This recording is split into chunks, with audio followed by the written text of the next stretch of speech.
Welcome to the Four Bells. Today it is workout from home number 53. It's going to be a glorious leg day in the house today, where we are going to focus on hamstring strength, really hamstring muscular endurance, and some single leg squatting patterns in the form of walking lunges. Our warm up today is targeted to make sure that we are getting ready for both of those things in our strength piece. We are going to start with some three-way lunging complex, some forward lunging, some backward lunging, some curtsy lunging. Make sure the hips, the knees, the ankles, everything feels good before we get into our lunges today.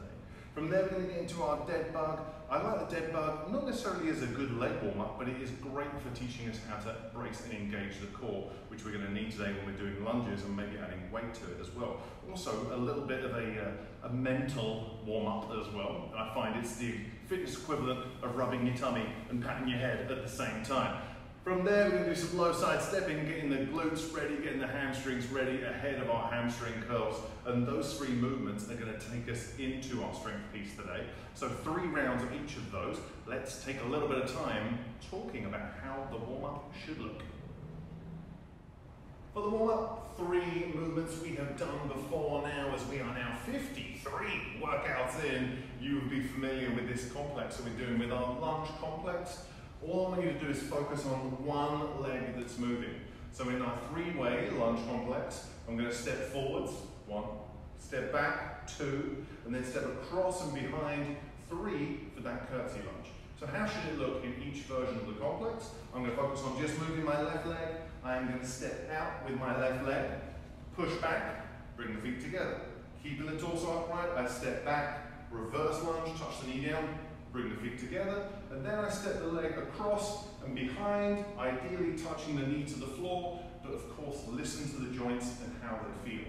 Once I've done that complex once on one side, I then move to the other side, forwards, sexy transition straight to backwards, and then from there, across and behind, touch the knee to the floor.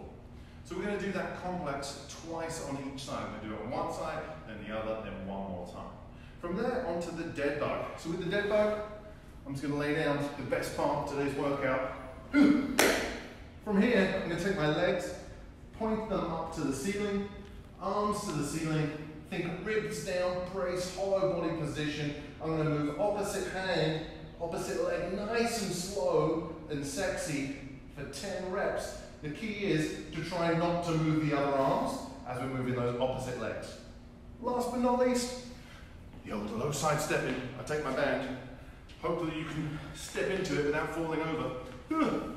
From here, with the band just above the knee, I'm going to have the feet about hip width. Push the knees out. Drive the hips back. Load the hamstring, load the glute. And I'm going to do 5 steps. So 1 step, bring those feet together. So we found last week when we were talking about this, some people find that when they do the big steps, knees collapse in. So you might find that you have to do maybe double the amount of mini steps to get the same level of glute activation. So 3-way complex, twice per side, dead bugs for 10 reps. From there, we are doing the low side stepping. 5 per leg with the old low side stepping. We're doing that for 3 rounds today.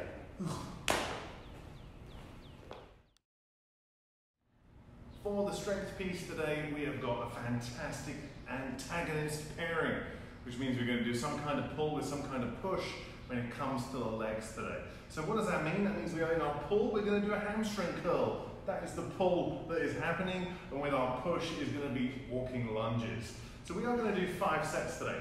Each set is a little bit longer than normal. We're going to do 4 minutes per set, split into 2 2-minute windows of time.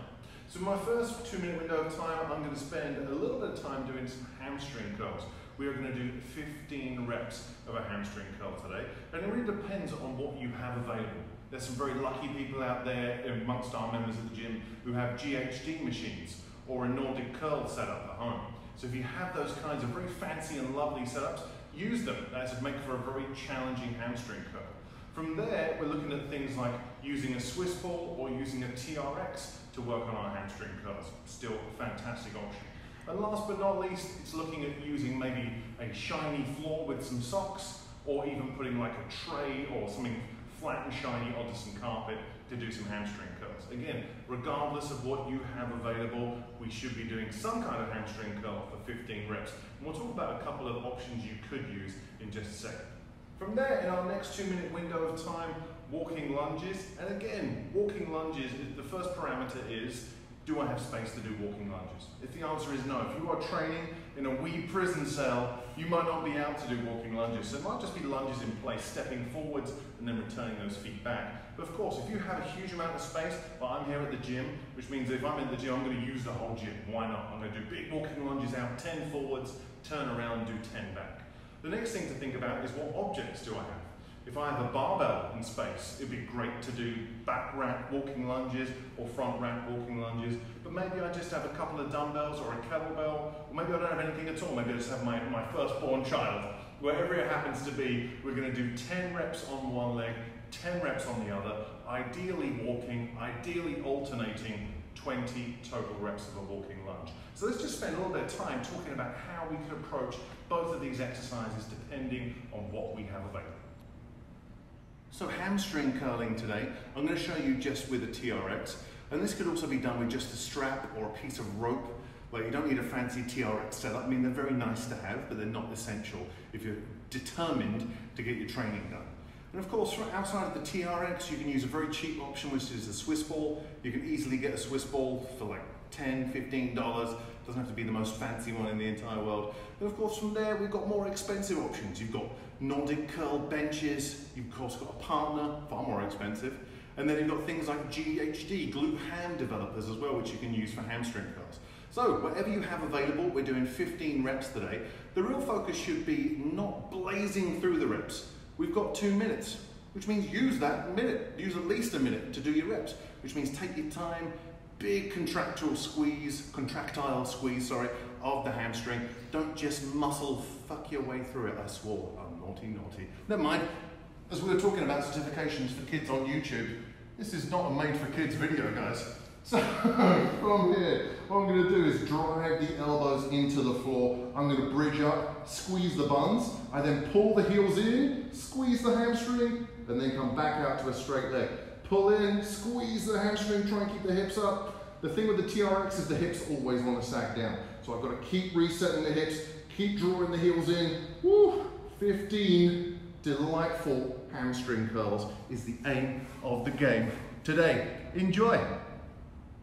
Walking lunges. As I mentioned with the board talk, it really depends on how much space do I have and what equipment do I have available to me. In an ideal world, we would all be in a giant gym where we could do walking lunges with barbells and we'd have all the space in the world. That would be delightful. The idea is that we're going to use the space we have and try and get the most out of the space we have. So if you're, as I said, in a tiny prison cell, you're in a small unit, it might not be walking lunges at all. It might be holding onto your object, barbell, dumbbell, kettlebell, small child, whatever it happens to be, and taking a step forwards, and then just coming back to the start position and continuing to do 10 per leg. I'm going to use a barbell just for fun, because we're here in the gym. So what we're going to do is take our barbell into our back rack position, and all I have to remember is if I'm doing a barbell back rack walking lunge, it's probably the most dangerous version of all of them because the weight is behind me and could potentially kill me.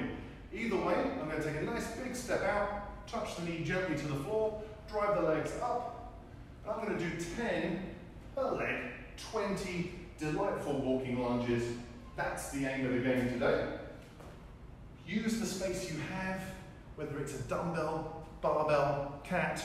We are looking to try and, if we can, get progressively more challenging every single set across those 5 sets. For the conditioning piece today, we have what I would like to say an accumulative score AMRAP piece. What does that mean? That means that I am looking to do this 3-minute AMRAP 4 times with a 1-minute rest in between. But the idea is that after the end of each 3-minute AMRAP, I'm just going to carry on where I finished and get a rolling score across all 4 rounds. So in our 3-minute AMRAP today, first of all, as we should know by now, AMRAP stands for as many rounds as possible. In our round, I'm going to be doing 8 per leg of a mountain climber, going back and forth. From there, I'm going to do 8 jumping squats, and from there 8 ball slams. So mountain climber, jumping squats, ball slam, and I start back again at mountain climber. Once I've spent 3 minutes here, let's say after 3 minutes I've done 2 rounds and I've just finished my jumping squats. After our minute rest, we start at ball slams and just continue our score. So the idea today with that cumulative score is at the end of the workout across all 4 rounds, we should have a total score of rounds that we got in those 4 3-minute AMRAPs. Sounds a bit confusing, but it's pretty much just keeping score the entire time and just starting wherever you left off. Not much more complicated than that. So let's take a quick look at these 3 and see how it's going to look in those 3-minute AMRAP poses. 3 movements feature in our 3-minute AMRAPs today. We are going to do 8 per leg of a mountain climber, 8 jumping squats and 8 ball slams.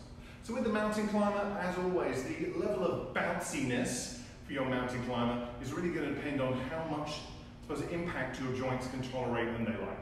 So some people like more of a steppy mountain climber, but ideally, if we can, we're going to try and do a bit more of a bouncy mountain climber. So again, work with what feels best for you. There is no hard and fast rules. I'm going to be in my plank position, then I'm going to have my elbow by my knee in like a sprinter stance. And if I can, a little jump, switching from one leg to the other.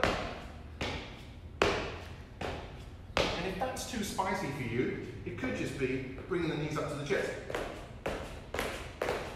Or if that's too spicy, it could just be driving the knee up to the chest. Whichever feels best for you.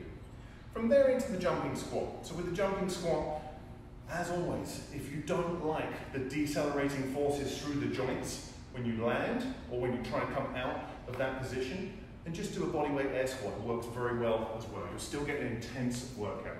So if I can, nice deep squat, all the way down if possible. We jump up, absorb that force as we land, and I do 8 delightful jumping squats. From there into the ball slam. With the ball slam, the start position and the finish position should look pretty similar. Hips low, chest high. Not what we see sometimes, which is hips high, chest low, in a sad face.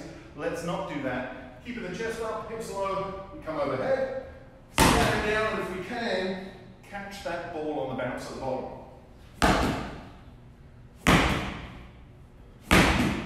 So, 3-minute AMRAP, 8 per leg, excuse me, a bit dusty, 8 per leg of a mountain climber, 8 jumping squats, 8 ball slams, keep a rolling score, that's what I'm looking for, a rolling score across all 4 rounds.